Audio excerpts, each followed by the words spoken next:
স্ত্রীর অনুমতি ছাড়া স্বামী যদি তিনটি কাজ করে ওই স্বামী জাহান্নামে চলে যাবে। সে জাহান্নামে চলে যাবে, সে জান্নাতে যেতে পারবে না। Will not to go to paradise. সে জান্নাতে যেতে পারবে না।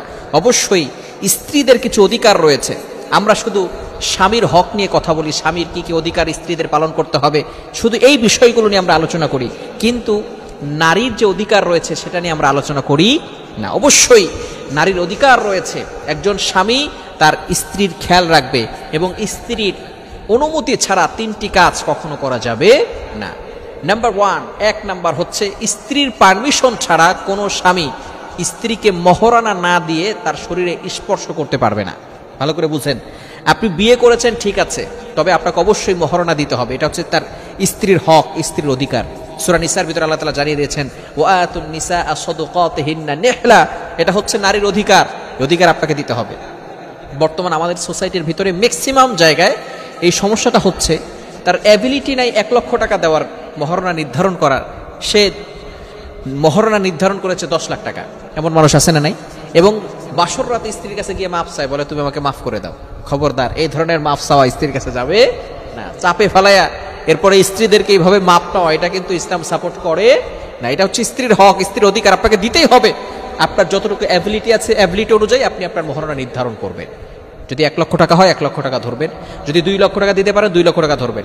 প্রথমেই আপনি সবকিছু দেওয়ার চেষ্টা করবেন। হ্যাঁ, যদি আপনি দিতে না পারেন তাহলে অবশ্যই স্ত্রীকে বলতে হবে আমি তোমাকে এটা পরে দিব।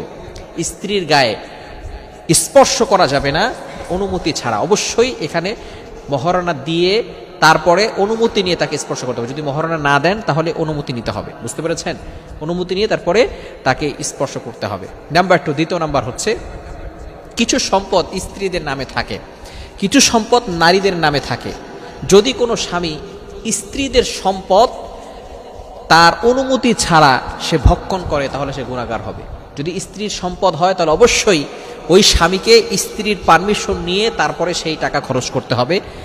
কিন্তু ভালো করে মনে রাখবেন, একজন স্ত্রী যখন কোনো নারীর বিয়ে হয়ে যায় তখন এই নারীর ভরণ পোষণের সব দায়িত্ব একমাত্র পুরুষের। কার? পুরুষের। সকল দায়িত্ব হচ্ছে পুরুষ। তার অভিভাবক এখন পুরুষ, সেই স্বামী। স্বামী তার সব খরচ দিবে, তার ভরণ পোষণের দায়িত্ব সব দিবে। কিন্তু স্ত্রীর কাছে যদি কোনো সম্পদ থাকে, এই সম্পদ স্বামী জোর করে নিতে পারবে না। অবশ্যই তার অনুমতি নিতে হবে। যদি জোর করে কোনো স্বামী নেয় তাহলে আল্লাহর কাঠ করে তাকে জবাবদিহি করতে হবে। ওই স্বামী জাহান্নামে চলে যেতে হবে। স্বামীর যদি কোনো সম্পদ স্ত্রী নিতে চায় অবশ্যই পারমিশন নিতে হবে।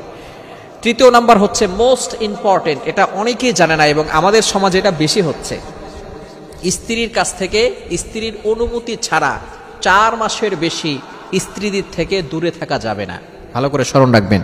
বিশেষ করে প্রবাসী ভাইরা যারা আছেন, যারা বাহিরে চলে যান, যারা 1 মাস 2 মাস 3 মাস 4 মাসের জন্য নয়, তারা 4 বছর 5 বছরের জন্য দূরে চলে যায়।